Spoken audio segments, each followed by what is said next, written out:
Hi ಎಲ್ಲರಿಗೂ ನಮಸ್ಕಾರ. Welcome to my channel. ಮೊಟ್ಟ ಮೊದಲಿಗೆ ವಿಘ್ನೇಶನ ಒಂದು ಶ್ಲೋಕವನ್ನು ಹೇಳ್ಕೊಡ್ತೀನಿ.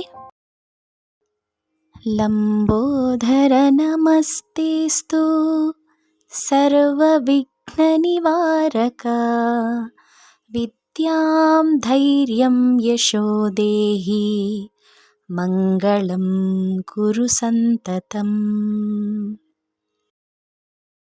ಒಂದು ಪದವನ್ನು ಹೇಳಿ ನಾನು ಗ್ಯಾಪ್ ಬಿಡ್ತೀನಿ. ಆ ಗ್ಯಾಪಲ್ಲಿ ನೀವು ಹೇಳಬೇಕಾಗತ್ತೆ. ಲಂಬೋಧರ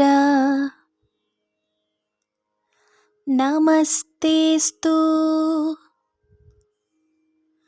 ಸರ್ವವಿಘ್ನ ನಿವಾರಕ ವಿದ್ಯಾಂ ಧೈರ್ಯಂ ಯಶೋ ದೇಹಿ ಮಂಗಳಂ ಕುರು ಸಂತತಂ. ಇನ್ನೂ ಹೆಚ್ಚು ಶ್ಲೋಕಗಳನ್ನ ನಿಮ್ಮ ಮಕ್ಕಳಿಗೆ ಕಲಿಸಬೇಕು ಅಂದರೆ ನನ್ನ ಚಾನಲ್ನ ಸಬ್ಸ್ಕ್ರೈಬ್ ಮಾಡ್ಕೊಳ್ಳಿ, ಲೈಕ್ ಮಾಡಿ, ಮರಿಬೇಡಿ.